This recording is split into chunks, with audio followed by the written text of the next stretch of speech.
Good morning and welcome to Redeemer Lutheran Church. I'm Pastor Gary Lodeholt. I hope to start something a bit different today.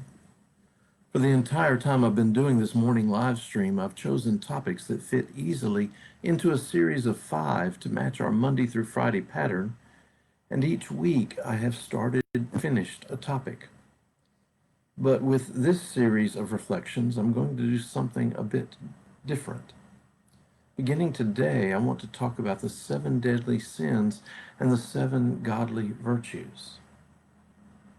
It doesn't take a math major to figure out that if I do one a day, that comes up to almost 3 weeks.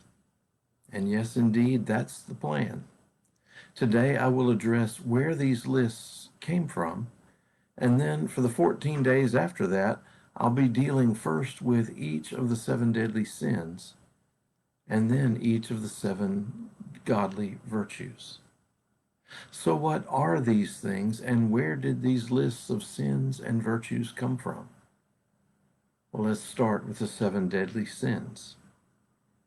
The 7 deadly sins is a list that has come down through church teachings, but there is actually no such list in the Bible. They originated with the Desert Fathers, and you have probably never heard of them. But in the late 200s, a small group of faithful believers went off into the desert to live something of the monastic life, and living alone and in caves, contemplating their faith. The greatest of these was a man named Anthony. Very quickly, this approach to Christianity grew popular, and soon there were quite a number of monastic desert dwellers.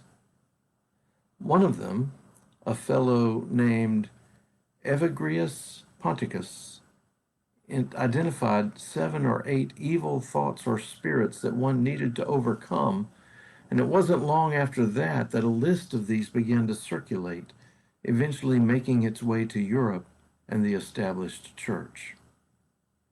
The Parsons tale in the Canterbury Tales reflects clear knowledge of this list, and in Dante's Inferno, those in hell are grouped according to which of the 7 sins they had committed.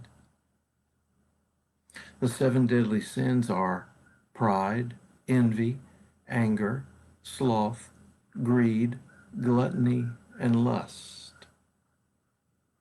What makes these things in a special category all their own is that they are considered sins that give rise to other immoralities. In other words, these sins aren't just wrong themselves, but also lead us into other sins.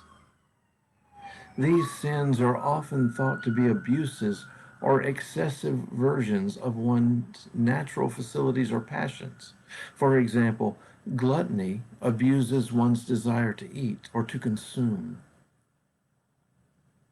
On the other hand, we also have the 7 godly virtues, and you might also hear these referred to as the 7 heavenly virtues.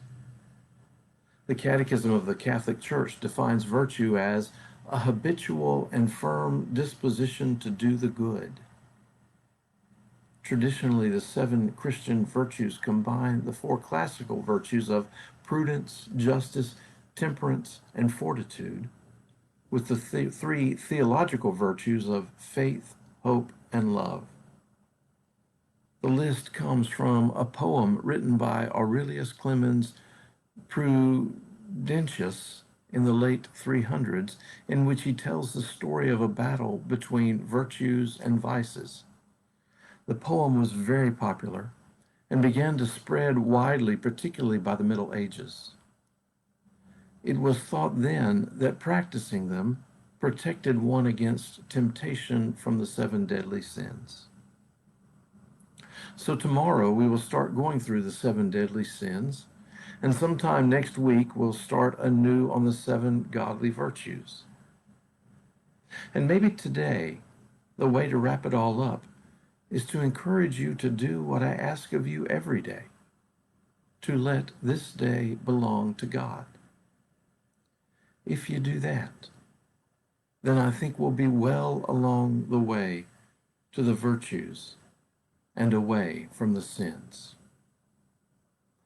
Thanks for watching, and yes, remember to let this day belong to God.